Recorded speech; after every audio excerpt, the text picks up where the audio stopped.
Shalom, shalom, peuple de Dieu.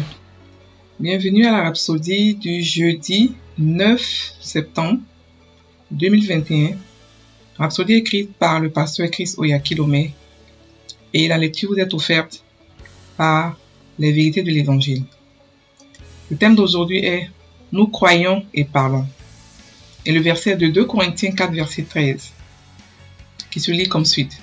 « Et comme nous avons le même esprit de foi, exprimé dans cette parole de l'Écriture, j'ai cru, c'est pourquoi j'ai parlé. Nous aussi nous croyons, et c'est pour cela que nous parlons. » Fin du verset.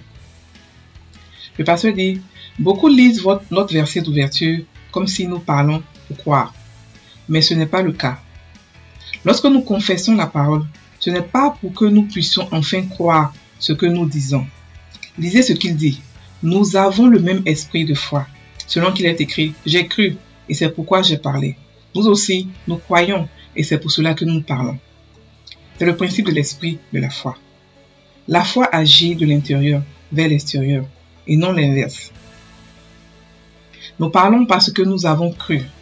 En fait, le verset d'ouverture se lit ainsi. Nous, ayant le même esprit de foi, selon ce qu'il est écrit, j'ai la foi, c'est pourquoi j'ai parlé. Nous aussi, nous avons la foi, et donc nous parlons. Donc nous parlons selon notre foi. Quand je parle, c'est ma foi qui parle. Cela nous rappelle l'histoire des deux aveugles que Jésus a guéris dans Matthieu 9. Ils s'écrièrent, « Toi, fils de David, aie pitié de nous. » Alors Jésus leur a demandé, « Croyez-vous vraiment que je peux faire cela ?» Ils ont dit, « Oui, maître. » Puis il toucha leurs yeux et leur dit, « Qu'il vous soit fait selon votre foi. » La Bible nous a dit que leurs yeux s'ouvrirent. Matthieu 9, verset 30. Pourquoi? C'est parce qu'ils avaient la foi et l'ont vocalisée. La foi s'exprime principalement par des paroles et la Bible nous fait savoir que nous avons tous la foi. Si nous n'avions pas la foi, cela aurait été un problème, mais nous l'avons. Il nous l'a donné comme Paul l'a dit dans Romains 12, verset 13. Par la grâce qui m'a été donnée, je dis à chacun de vous, selon la mesure de foi que Dieu a départie à chacun. C'est la foi avec laquelle vous avez cru en Jésus-Christ et cette foi parle. Contrôlez et dominez le monde. Régnez sur les circonstances par vos proclamations de foi. Ne vous lamentez pas à cause d'un problème. Ne vous plaignez de rien. Prononcez des paroles de foi. Peut-être avez-vous rencontré des défis dans votre travail ou votre entreprise. Parlez et effectuez un changement. Jésus a dit que vous aurez ce que vous dites. Votre bénédiction est dans votre bouche. Déclarez uniquement et toujours la victoire. Et c'est ce que vous expérimenterez. Fin de la Rhapsodie. Alléluia. La Rhapsodie d'aujourd'hui nous parle de la foi qui parle. Le titre c'est « Nous croyons et parlons ». Et le pasteur en fait explique que lorsque nous confessons la parole de Dieu, c'est pas parce que nous voulons croire, c'est pas dans le but de croire, mais c'est parce que nous avons déjà cru que nous la confessons. Il explique que le principe de la foi, c'est ça travaille depuis l'intérieur vers l'extérieur. C'est-à-dire que quoi? C'est-à-dire que vous avez déjà vu ça dans votre esprit. C'est pour ça que vous avez parlé. Nous confessons ce que nous sommes. Nos confessions sont en accord avec la parole de Dieu. Nous avons cru, c'est pour ça que nous avons parlé. Parce que si vous ne croyez pas et que vous parlez, ça n'a pas d'effet. C'est comme si vous parlez dans le vide. Mais lorsque vous croyez, lorsque vous savez qu'effectivement c'est ça, peut-être que la foi n'est pas vraiment forte, mais vous croyez qu'effectivement c'est la vérité, ce que Dieu a dit. Donc c'est pour ça que vous confessez, c'est pour ça que vous vous accordez avec lui pour parler. Donc c'est ce qu'il explique. Il explique que le principe de la foi, c'est parler. Parler, la foi qui agit, c'est la foi qui parle. Voilà. Donc, il explique que notre foi, une des manières de pouvoir matérialiser notre foi, c'est de la parler, c'est de l'exprimer. Et il parle de l'histoire des deux aveugles dans Matthieu 9 qui ont été guéris, mais qui ont été guéris selon leur foi. Jésus a dit qu'il vous soit fait selon votre foi. Donc, les deux aveugles lui ont entendu parler de Jésus. Ils ont cru. Leur foi a été créée là-bas. Là. Au moment où ils ont entendu parler de Dieu, ils ont cru. Et lorsqu'ils ont cru, leur foi a été créée, leur foi a augmenté. Donc lorsqu'ils sont allés vers Jésus, ils avaient déjà la foi. Ils ont seulement demandé à Jésus de guérir nous. Et Jésus leur a dit qu'il soit fait selon votre foi. S'ils n'avaient pas la foi ce moment-là, peut-être qu'ils allaient être guéris à moitié. Mais ils ont cru et ils ont été guéris. Et ils ont reçu leur guérison. Donc la foi travaille de l'intérieur vers l'extérieur. Voilà.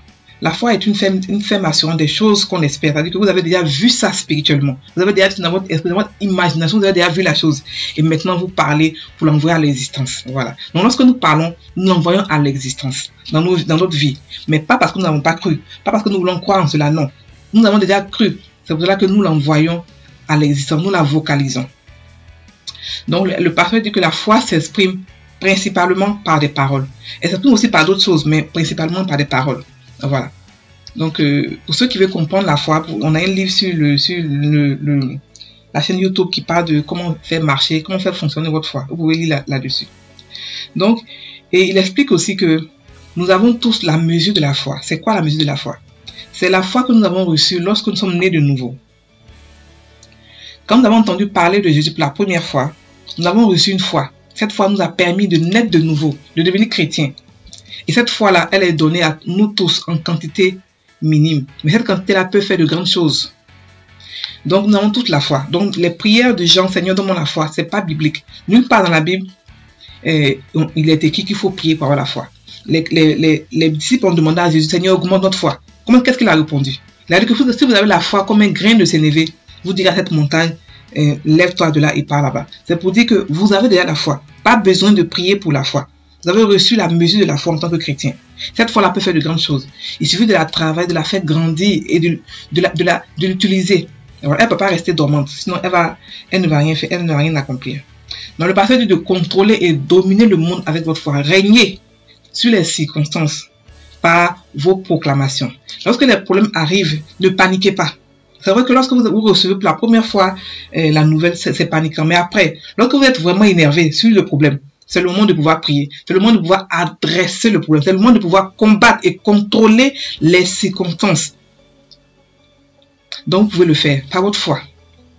Voilà. Donc, il a dit que Jésus a dit que vous aurez ce que vous dites. Effectivement, il a dit que c'est ce que vous dites dans le verset de la foi dans Marc 11, je crois 24 à 26, comme ça. Il dit c'est ce que vous dites que vous allez avoir. Donc, si vous ne voulez pas voir quelque chose, ne le dites pas. Dites seulement ce que vous voulez voir parce que vos paroles sont puissantes. Si vous voulez voir des choses, vous le dites. Si vous n'aimez pas le voir, ne le dites pas. Ne plaisantez pas avec votre bouche, avec le pouvoir qui est en vous. C'est pour cela que lorsque nous parlons, nous appelons les choses à l'existence. Nous établissons les choses par notre foi, parce que nous avons déjà cru dans notre ventre, dans notre esprit. Voilà. Donc, c'est ce qu'il explique aujourd'hui. Et que nous ne confessons pas parce que nous voulons voir ça, nous voulons avoir la foi. Non, nous avons déjà la foi, c'est comme ça que nous confessons. Nous croyons, nous parlons parce que nous avons cru. Ok, donc on va maintenant prendre la confession. Donc répétez après moi. Ma foi est la victoire qui a triomphé du monde et de ses systèmes. La parole de Dieu est ma vie. Et la gloire et les bénédictions qui s'y trouvent sont évidentes dans ma vie. Au nom de Jésus. Amen. Frères et sœurs en Christ, continuez de parler. Continuez de confesser la parole de Dieu. Parce que vous avez déjà cru. Elle va se matérialiser certainement. Soyez consistants. Ne vous découragez pas. Confessez la parole de Dieu sur votre vie. Vous êtes des vainqueurs. Vous êtes nés vainqueurs. Et rien ne peut vous arrêter. Soyez bénis.